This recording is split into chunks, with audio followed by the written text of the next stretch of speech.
22 अप्रैल 2025 एक ऐसी तारीख जिसने पूरे देश को झकझोर कर रख दिया।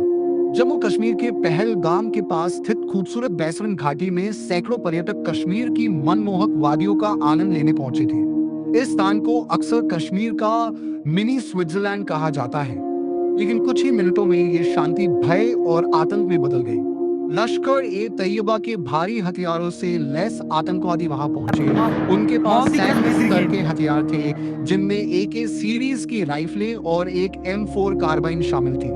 प्रत्यक्षदर्शियों और जांच रिपोर्टों के अनुसार आतंकवादियों ने पर्यटकों को रोका और उनसे उनके धर्म के बारे में पूछताछ की।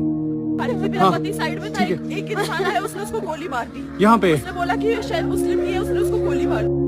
कई पीड़ितों से उनके नाम पूछे गए, उन्हें इस्लामी आयतें पढ़ने के लिए कहा गया और कुछ मामलों में उनकी पहचान की पुष्टि करने के लिए शारीरिक जांच भी की गई। आतंकवादियों ने विशेष रूप से हिंदू पर्यटकों को निशाना बनाया। उन्हें अलग करने के बाद आतंकवादियों ने उन पर नजदीक से गोलियां बरसा दी। इस निर्मम हमले में 26 निर्दोष लोगों की जान चली गई। इनमें 25 भारतीय नागरिक थे, जबकि एक नेपाली नागरिक था। कुछ ही पलों में कई परिवार बिखर गए। बच्चों ने अपने पिता को खो दिया, पत्नियों ने अपने पतियों को अपनी आंखों के सामने मरते देखा। पूरा देश शोक, आक्रोश और पीड़ा से भर उठा। इस नरसंहार के तुरंत बाद भारतीय खुफिया एजेंसियों, राष्ट्रीय जांच एजेंसी यानी NIA, जम्मू कश्मीर पुलिस और भारतीय सेना ने हाल के वर्षों की सबसे बड़ी आतंकवाद विरोधी जांचों में से एक शुरू की। जांच में मिले सबूत पाकिस्तान समर्थित लश्कर ए तैयबा नेटवर्क की ओर इशारा कर रहे थे, जो द रेजिस्टेंस फ्रंट यानी TRF के माध्यम से संचालित हो रहा था।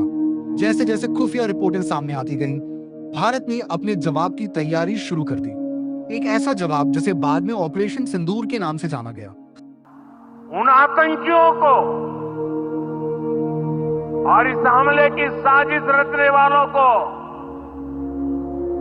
उनकी कल्पना से भी बड़ी सजा मिलेगी। 7 और 8 मई 2025 की रात भारत ने पाकिस्तान और पाकिस्तान अधिकृत कश्मीर में स्थित आतंकवादी ठिकानों पर सटीक सैन्य हमले किए। इस अभियान का नाम सिंदूर उन परिवारों की स्मृति में रखा गया था, जिनकी जिंदगी पहलगाम नरसंहार ने हमेशा के लिए बदल दी थी। आधिकारिक बयानों के अनुसार लश्कर ए तैयबा और जैश ए मोहम्मद से जुड़े कई आतंकवादी ठिकानों को निशाना बनाया गया। इन ठिकानों का उपयोग आतंकवादी प्रशिक्षण शिविरों, लॉन्च पैड, कमांड सेंटर और भारत के खिलाफ हमलों की योजना बनाने वाले लॉजिस्टिक हब के रूप में किया जाता था। ऑपरेशन सिंदूर ने यह स्पष्ट कर दिया कि भारत अब सीमा पार से होने वाले आतंकवाद का जवाब तेज, सटीक और निर्णायक तरीके से देगा। बहुत कम समय में ऑपरेशन सिंदूर भारत द्वारा चलाए गए सबसे महत्वपूर्ण आतंकवाद विरोधी अभियानों में से एक बन गया। लेकिन इन हमलों के बाद भी पहलगाम हमले के आतंकवादियों की तलाश जारी रही। भारतीय सुरक्षा एजेंसियां उन आतंकवादियों तक पहुंचना चाहती थी जिन्होंने इस नरसंहार को अंजाम दिया था।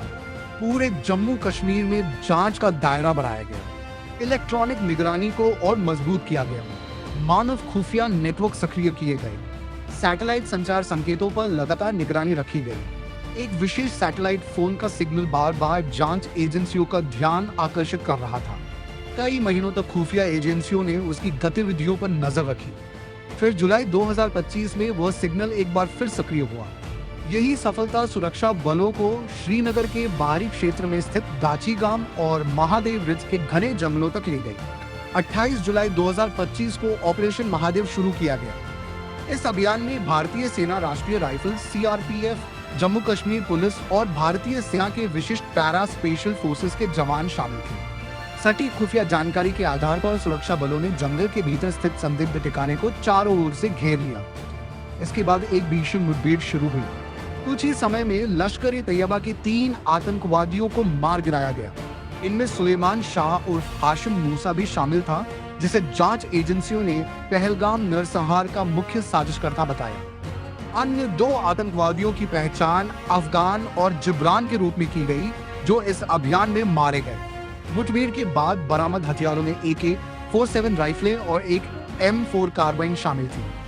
संसद में दिए गए बयानों के अनुसार फॉरेंसिक जांच में बाद में ये पुष्टि हुई कि इन्हीं हथियारों का उपयोग पहलगाम हमले में किया गया था। ऑपरेशन महादेव ने कई महीनों से चल रही इस तलाश का अंत कर दिया।